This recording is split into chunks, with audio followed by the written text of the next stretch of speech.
Senhoras e senhores, muito boa noite. Estamos no dia 5 de agosto de 2014. Mais um programa, Roda de Conversa, que vai ao ar todas as terças-feiras, às 21 horas. 11 graus a temperatura. Estamos com a nossa equipe um pouco desfalcada hoje. Como vocês podem ver, para quem é o nosso telespectador nesse momento, além de ser nosso ouvinte, o Altair, por compromisso profissional, e a Laura Helena, em virtude dessa temperatura que nos deixa sem saber o que fazer, se é frio, se é calor, o momento é frio, o momento é calor. A Laura Helena foi derrubada por este clima de hoje, de ontem e desse final de semana. E eu quase fui, porque vocês podem ver que a minha voz continua mesmo, os cabelos, né, Rogério Grau? Quanta diferença, né? Boa noite, Felipe, tudo bem? Boa noite, ouvintes, boa noite, Vitor Hugo, boa noite a todos os colegas aí da mesa, as pessoas que estão nos ajudando aí hoje também. Thiago Júnior, isso aí. Que não são uma dupla sertaneja? Não, né? não são. Aliás, aliás, não. Dupla sertaneja tem também aquele que se matou, né, Neymar? Nós vamos falar depois sobre isso também. Não sei se era dupla sertaneja, não, era humorista. Humorista, né? É. Mas boa noite, Ney. Boa noite. Seja bem-vindo mais uma vez à nossa bancada. Boa noite aos ouvintes e aos telespectadores. Rogério Grigol. Boa noite, Vitor Hugo, Ney e Felipe. Boa noite, pessoal aí, o Thiago e o Júnior. lagoafm.com.br, lagoatv.net e Lagoa... Qual é a outra lagoa também que tem? lagoatv.com.br. Todas as lagoas, né? Ou seja, a Lagoa Vermelha é feita de Lagoas e a Lagoa FM é feita de Lagoas também. Rogério Grigol, nós estava lembrando do ataque do Grêmio, né? Sim. Não, nós estávamos falando o seguinte, né, pessoal? Assim, você veja, a questão é democracia, né? Nós estávamos falando que o Grêmio está na iminência, o Felipe estava dizendo aqui antes do início do programa, estava na iminência de possivelmente trazer o Ronaldinho e talvez até jogar o Grenal, né? Ele traz o Jô junto, parece, Rogério. Não, aí é o Jô Soares, né? Que não tá... Como diria o Jô e Fred. É o fim da picada, né? Mas nós estávamos recordando um ataque do Grêmio, né, Rogério? Um ataque que fez sucesso. Como é que era, Rogério? O Tarcísio André Eder, né? Não, 1977. Não, mas e o teu ídolo? Não, o Baltazar depois ele chegou um pouquinho depois, foi em 80 daí. Que é o artilheiro de dele. Quando tu viu a seleção do Grenal aí, que a Zero Hora lançou hoje, né? Não. Tá valendo, Não vi. pelo menos o Barcos ficou no lugar do He-Man, né? É mesmo? Então mas teve ali dá uma guerra, viu, Felipe? a dupla de zaga talvez até uma canga. A dupla de zaga do Grêmio, todos os centro-médios e o de Alessandro do Inter. Daí E os laterais? Os laterais, os dois do Inter. Não, mas tá feio esse time. Não. Mas tamo mal, Lateral, os cara. dois do Inter, depois tem o Dudu do Grêmio e o Barcos do Grêmio também na frente. A Zero Hora, como sempre, né? Os meio-campistas todos né, do Inter. Rogério? Os meio-campistas todos do Inter ali, né? Aranguiz, de Alessandro e os outros dois de trás, Williams e Alex. Alex. Aí os dois lateral do Inter, os dois zagueiros do Grêmio. E o goleiro? E o goleiro... Deve ser o do Grêmio. Acho que foi o do Grêmio. Tem que ser o do Grêmio, né? Não tem. Tô corado, mas não. Não, mas é que também não vamos também, né? Então, na verdade, Vitor Hugo, estamos numa Nós fase estamos que eu vou mal. te contar uma coisa. Eu tô mais preocupado com o Caju de quinta-feira, Rogério. Quinta-feira tem Caju pela Série C. Achei que o Caju estava falando no Paulo César Caju, né? O Paulo César é considerado persona não grata ali quando ele não. escreveu aquele livro, não, Rogério? Sim, não. O Paulo César Caju é um sujeito polêmico, né? É um polêmico. Não. É tipo Lobão. Mas, meus amigos, infelizmente, né, não estamos aqui com nossa equipe completa, né, para as discussões de toda terça-feira, mas, como já dito, por força das circunstâncias. Ney, o que mais te impressionou nesses últimos dias, a contar da última terça-feira, que eu já tinha perguntado a tua impressão? O que me impressionou, acredito que impressionou muita gente, é o caso daquele menino ali que foi atacado pelo tigre. Eu confesso aos ouvintes que fui deitar, depois que eu vi a reportagem, pensando, por que filmaram? Porque teve pessoas que filmaram o menino, que viram que o menino estava realmente em lugar que não devia, correndo o risco que não devia, e ninguém fez absolutamente nada para impedir que isso acontecesse. Mas ficaram filmando. Ficaram filmando, exatamente. E aí eu comecei a fazer uma série de raciocínios que eu gostaria que as pessoas acompanhassem o meu raciocínio e depois decidir se isso está certo ou não. Nós temos num país é democrático, que eu acredito que, em algumas partes, com excesso de democracia, porque a democracia, às vezes, se suicida por seu excesso. E eu acho que nós estamos caminhando para um excesso em algumas áreas, e esta área aqui, para mim, é bem clara. Quando eu fui criado, e acredito que vocês aqui são um pouco mais novos, nem tanto, mas quando eu fui criado, se eu fizesse alguma arte e qualquer pessoa mais velha percebesse que eu estava cometendo algum delito, fosse uma arte, fosse uma imprudência, qualquer pessoa poderia me chamar a atenção e eu iria obedecer, com certeza absoluta. E ai do meu pai e a minha mãe saberem que eu fui chamado a atenção porque estava cometendo um delito.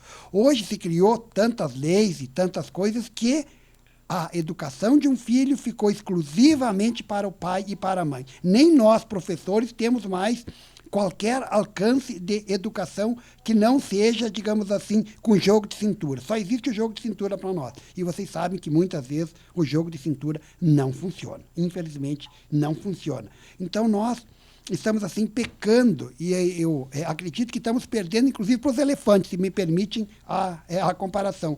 Porque os elefantes, quando nasce um elefantezinho numa determinada manada, toda a manada é responsável pela criação daquele animal e pela educação dentro do grupo da manada. Nós aqui excluímos, né? Temos excluindo, então nós temos justamente deixando exclusivamente para o pai e para a mãe. E nós temos criando, digamos assim, uma série de problemas porque temos com excesso de democracia, na minha opinião, nesta área, nós regredimos, nós não avançamos. É a minha opinião. Mas, Ney, com relação especificamente a esse caso do zoológico ali, a relação que você faz, assim, se dá para deixar mais claro para os nossos telespectadores e ouvintes, tu acharia ali que esta relação que você faz é que está ligada à falta hoje, não diria de educação, mas à falta de ação de todo e qualquer ser humano que teria a obrigação, então, na oportunidade de intervir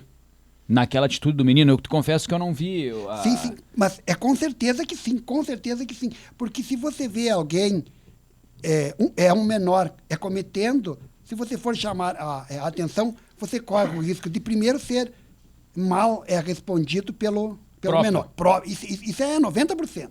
Se não for, vai vir o pai, vai vir a mãe. O que isso tem a ver com isso? Exatamente. Ou vai vir um de fora. Então, nós temos cometendo esse grande pecado. Eu acredito que isso é um pecado que tem que ser revisto na nossa sociedade. Já vão pagar um preço muito caro por isso. Eu vejo, Ney, que eu acho que te dou toda a razão.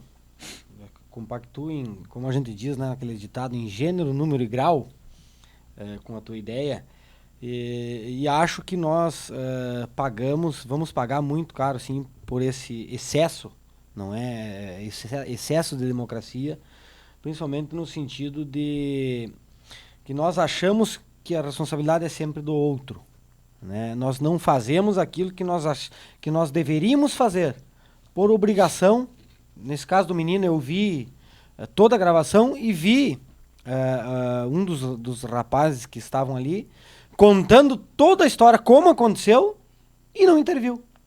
Então, quer dizer, se o guri tivesse jogado para dentro da jaula do tigre, ele teria se jogado e o cara ia ficar filmando, ia ver a filmagem depois e contar para todo mundo, aconteceu assim, assim, então, o mais importante é aquilo ali. Né? E o mais importante era mostrar a filmagem. Isso. E não pegar lá o guri pelo pescoço, nem que fosse. Sim, alguém e brigasse com o pai e dissesse pro pai que ia denunciar ele. Mas é mais fácil lavar as mãos e dizer, eu não tenho nada a ver com isso. Não, e pela atitude do guri, né, que ele subia na grade, ele tentava dar comida pro tigre. O guri é um tigre, né? O tigre... O guri é um guri. Um guri, ele subia na grade, quer dizer, ele estava correndo sérios riscos, como diz o Felipe. Guri é o guri. E os pais estavam por ali? Não, o pai estava próximo. Pais. O pai estava próximo e não... Não sei, ele assistiu... Tomara que não esteja filmando, não estivesse filmando, né, cara? Parece um humor negro isso, né? Mas mas aí o guri era... Não, o guri era tinhoso, tranquilo, mas... Não, mas que é como tu 10 anos, 11 anos. Era um guri, né, cara? Era um guri. E agora essa legislação... Quem não foi o guri, né? Na mesma linha, né, pessoal, assim, essa legislação que tem agora, que eu também não me aprofundei, mas que eu rapidamente li sobre essa proibição de expulsar... Isso. Da escola, Rogério Grigol. Chegou a ver essa, Rogério? Essa notícia de hoje que não pode nenhuma escola nem expulsar e nem transferir um aluno, é uma medida que, pelo que eu entendi, que foi encaminhada pela Secretaria Municipal de Educação de Porto Alegre, mesmo que um professor tenha sido agredido por um aluno, esse aluno não pode ser expulso, não pode ser suspenso. A escola tem que buscar, de alguma forma, educar esse guri, não de uma forma punitiva, segundo o entendimento deles, para que ele se adeque à escola e ele passe a não cometer mais aquele tipo de coisa. Agora, a expulsão e a suspensão estão proibidas. Veja que espetáculo isso. Lembra na nossa época como é que era, Felipe? Eu já cansei de falar. Eu ia lá cheirar o quadro quando eu cometia Felipe, algum ato irregular dentro da sala de aula e nunca nunca sofri bullying por causa disso, nunca sou essas palavrões, né, de rico, né? Bullying, como é que é? Dano moral, nunca sofri desse tipo de coisa, graças a Deus. Com certeza tenho a minha personalidade foi formada também por aqueles, mas por aqueles atos. Você sabia que na época você tinha o quê? Você tinha a possibilidade de ser suspenso, que já era uma falta grave. Sem dúvida. Né? E a expulsão era um caso extremo, né? E acontecia de uma maneira que se fosse o caso, né, Rogério? Sim. Né? Acontecia da pessoa, né, Ney? Com certeza. A pessoa assim, isto faz, pessoal, assim, ó, isso faz uma relação assim que nós já conversamos em diversas oportunidades, que é o quê? Era a garantia que haveria a efetividade da punição, certo? É isso aí. Então, quer dizer, esta gama, essa cadeia, essa teia de leis, de legislação que o Brasil tem, e você sabe que... Por que as pessoas dizem, não, mas não funciona, tem lei demais... Não, é a efetividade, nós já falamos sobre isso. E esse é um exemplo claro. Isso é um exemplo claro. Um exemplo claro do que, se você sabe que você vai ser punido... Assim, ó, você pode até cometer. Você pensa duas vezes. Não, mas você pode até cometer, filho, mas você sabe? pensa duas vezes. Tá, mas você vai chegar lá e você vai ser punido.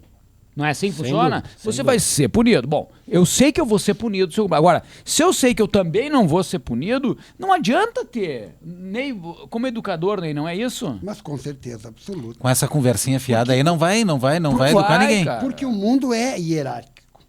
Ou nós quebramos as hierarquias e viramos um mundo que não tenha ordem nenhuma e princípio nenhum, ou respeitamos a hierarquia. Se nós não educarmos as crianças para respeitar essa mais velho, respeitar o professor, primeiro respeitar o tigre, respeitar o prefeito, o presidente da república, exatamente. Na condição de sim, claro, exatamente. Claro. Essas coisas, respeitar o padre tá rezando a missa, respeitar a pessoa que tá falando, o brigadiano.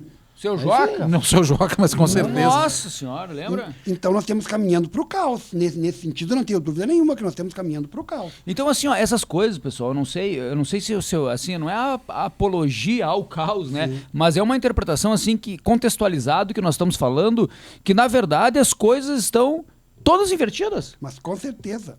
Eu digo assim, que nós citamos sempre, se cita assim, os Estados Unidos como exemplo de democracia.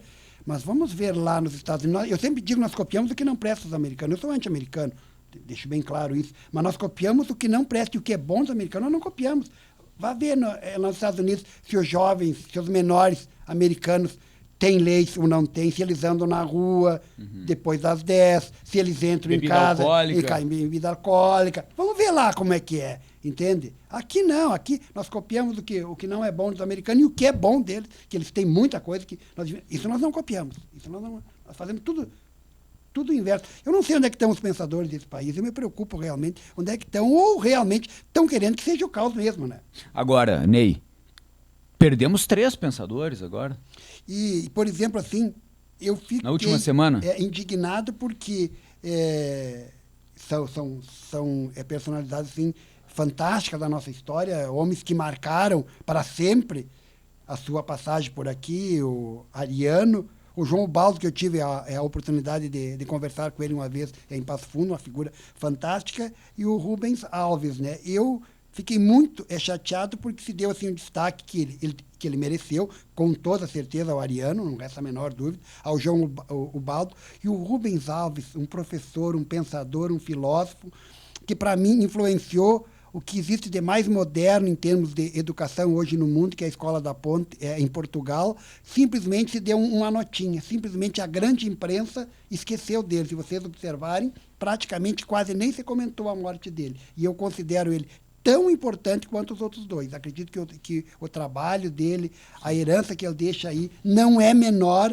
do que um Ariano e nem um João Ubaldo. E realmente por aí nós vamos ver que nós não valorizamos os nossos pensadores em termos de educação, em termos de cultura. Nós É simplesmente por isso que as esquecemos. coisas estão, os Exato. valores invertidos. Exatamente. E o Rubem Alves, que é professor da Unicamp, né? Ele é aposentado, professor aposentado, morava em Campinas há muitos anos. Rubem Alves teve obras extraordinárias, sobretudo para crianças, né? Ele era um escritor de crianças. E ele vinha sofrendo já com Parkinson há muitos e muitos anos. Mas ele estava sempre na ativa. E nós temos aqui quem conheceu muito ele e mora aqui em Lagoa Vermelha é o Paulico, filho da Tereza Rosa, que morou 30 anos em Campinas, ali na Redondeza, conheceu pessoalmente, tem muito material, ele tem ali um dia... E tem história, ele já me contou a história. Sim, eu conheço a história. E agora vocês vejam bem, pessoal, eu não sei o que vocês pensam. Agora, o Ariano, desses todos, o João Ubaldo era um cara sarcástico. Não, né? era um cara assim, é um cara de uma presença de espírito enorme. Todos da Academia Brasileira de Letras. E o Ariano Suassuna, por incrível que pareça, extraordinário contador de história. Ele foi advogado, Felipe, até os 28 anos, e chegou aos 28 e disse, não, eu vou... Começou a escrever, ele era roteirista, ele era conhecido mais pela dramaturgia. Mas o Rogério Grigol, aonde que foi... Veja como é que as coisas funcionam. Aonde foi que o Ariano Suassuna teve o seu up? A partir do quê? Do Alto da Compadecida. Quem que produziu? Aonde é que foi que saiu Os Quatro Ventos, a obra do Alto da Compadecida? Na Rede Globo. Sim. Não estou falando mal. Sim. Agora, nesse momento, né? Sim. Não estou falando mal. Mas ele foi, assim, por exemplo, assim, eu não me lembro do Ubaldo ou do Rubem Alves de ter tido um eco, uma ressonância, uma reverberação da obra a partir de uma grande... Mas eu acho que o João Ubaldo Ribeiro, aquele O Sorriso do Lagarto...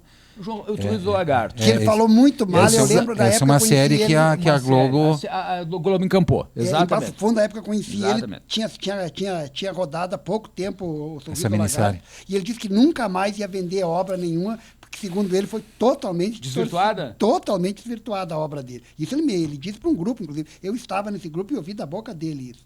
Que ele estava muito revoltado, porque... É que a Globo precisa vender a novela, né? Então. E eu lembro que ele contou, e eu não li esse livro, eu devia ter lido esse livro, eu não li. Ele estava escrevendo na época um livro chamado O Porteiro é de Garagem, que ele estava contando para nós que ele subia nos morros, jogar com o pessoal, beber, ficar à noite, para ver a ótica do marginal, porque todo escritor escreve sobre o marginal, e ele estava escrevendo esse livro pela ótica do marginal, ele queria entender o marginal, ele estava escrevendo esse livro aí pela ótica do marginal, então ele que amanhecia tomava cachaça, jogava o João Ubaldo. Desculpa. Mas ele tinha muita coisa, ele tinha coisa muito boa, o João Ubaldo. Ele ia para os morros, ele entrou no seio do povão para escrever da comunidade. Tanto é que eu acho que até o problema dele é maior, porque todos eles, assim, eu acho que o Ariano, né, que era... Não, mas eu acho que o Rubens Alves também já era veteranão, né? Sim. Já era veterano. O Baldo não era veterano, o Baldo não tinha 70 anos. Eu não sei exatamente, não lembro a idade dele, mas eu não lembro. Ele tinha uma aparência, assim, de quem gostava de um traguinho. Não, ele estava sempre rindo, né? Claro. Ele estava sempre rindo. Mas quem não gosta do... Não, é verdade. Agora, eu só gostaria para finalizar sobre o Ariano, o que eu gostava no Ariano que ficou, ele era de uma brasilidade fantástica. O Ariano? Ele era um contador de história clássico, de uma né? brasilidade fantástica. Inclusive, agora eu estava vendo, uma das palestras dele, que ele chegou e disse assim, venham assistir, não sei como é que era lá, um show. Ele disse, não, tira essa placa daí e coloca outro, porque show para mim é para espantar a galinha, como se espanta a galinha lá no sítio. Ele contando uma história agora que reprisou, que nós temos estamos...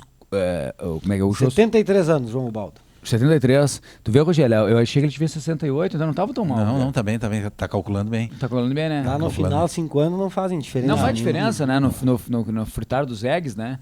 Mas eu recebo uma mensagem agora da Laura Helena, dizendo que está ouvindo, né, o nosso programa, não poderia ser diferente, né? que a Magda Spaldini Pérez, psicóloga e escritora, que está escutando o nosso programa em Porto Alegre, está elogiando muito as tuas observações, né? Obrigado. Está elogiando muito, mas eu só me socorro, Magda, eu só me socorro de pessoas grandiosas ao meu lado. Olha aqui, ao meu lado, eu só tenho pessoas grandiosas. Então a Magda está mandando um alô para o programa e, sobretudo, Ney, elogiando as tuas observações, os teus comentários. 21h20. 10 graus em Lagoa Vermelha. Vamos para o nosso primeiro break e já retornamos.